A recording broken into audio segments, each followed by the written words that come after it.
Handle cartridge. Tear cartridge. Charge cartridge.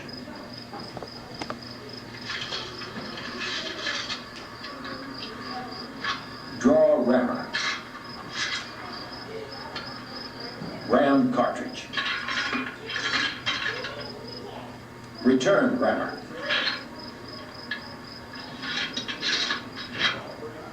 Prime.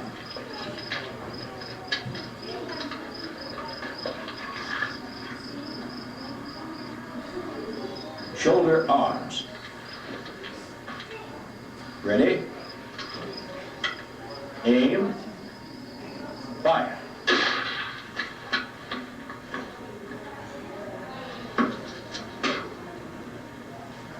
Having the sequence well drilled into the soldier means fewer mistakes and more firepower on the line. A veteran soldier can load and fire 3 aimed shots per minute.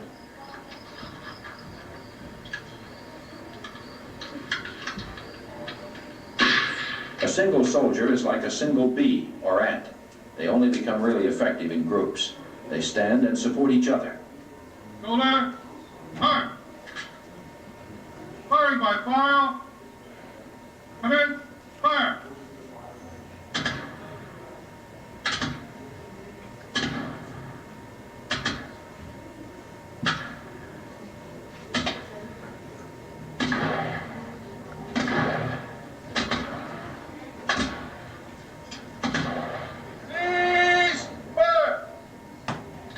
The company also has a 1-2 punch that kicks like a mule. Company will fire by rank. Rear rank. Ready. Aim. Fire. Load. Front rank. Ready. Aim. Fire. Load. The company will fire by music. Come in. Fire.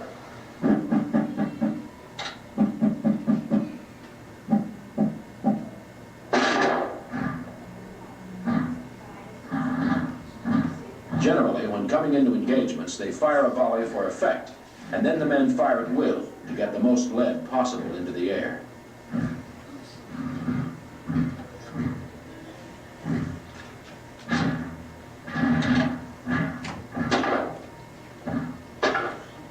A regiment of about 400 men can fire more than 1,200 rounds per minute and sustain that until their ammunition is gone. I think this is about it. Overlap the ends of the Union position.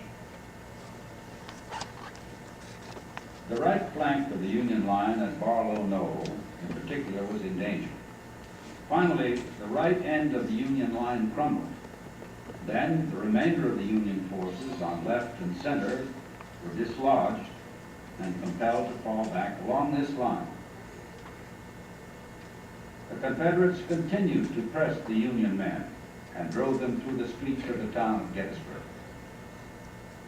The Union line continued to fall back until it reached the point where the reserve troops were waiting.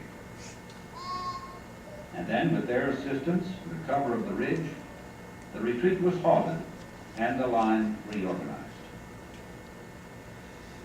The Confederates pursued, but did not again attack on the evening of the 1st of July. Instead, they were content to reorganize their line in this manner.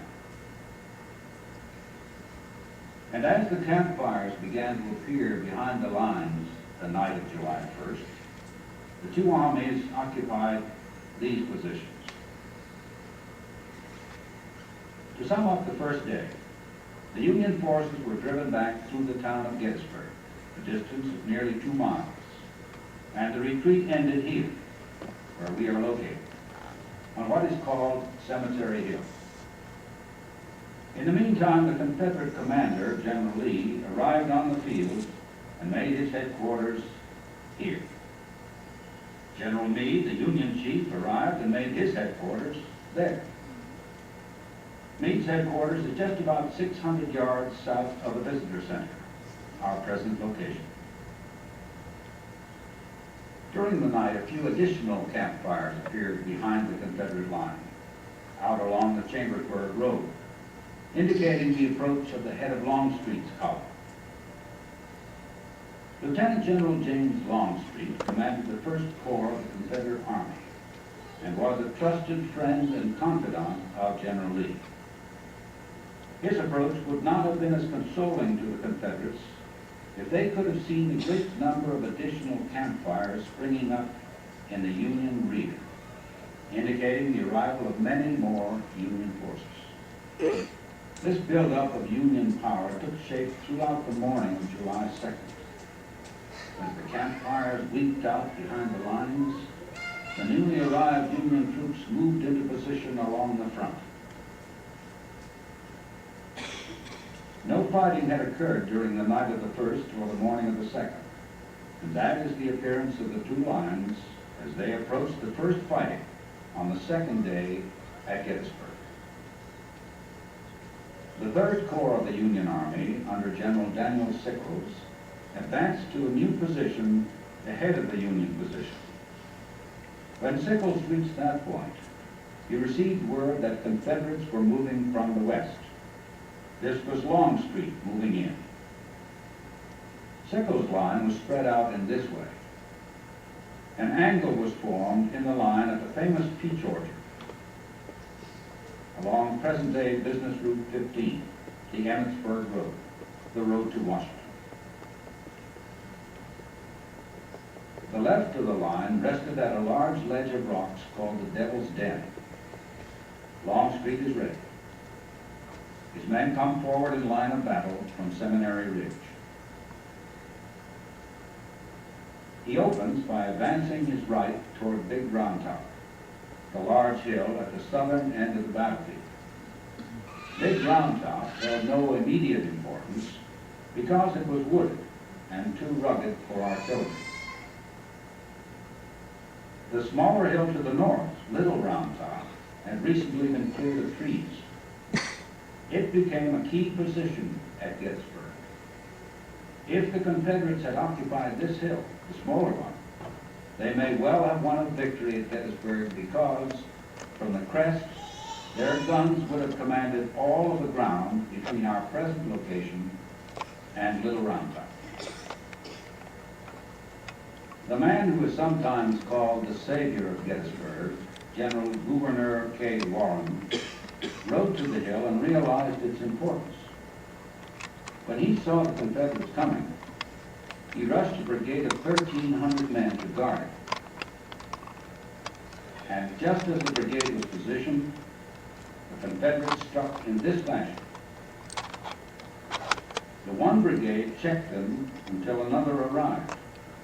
Then the two brigades stopped the Confederate advance and compelled them to fall back into the valley.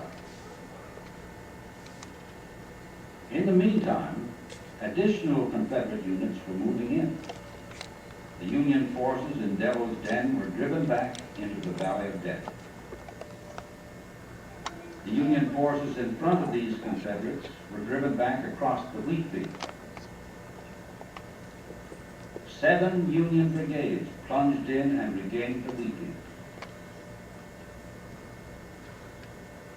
4 of these brigades are the same 4 that were back here. They plunged into the front line as reinforcing units. These Confederates were supported by sharpshooters posted among the rocks in the Devil's Den area.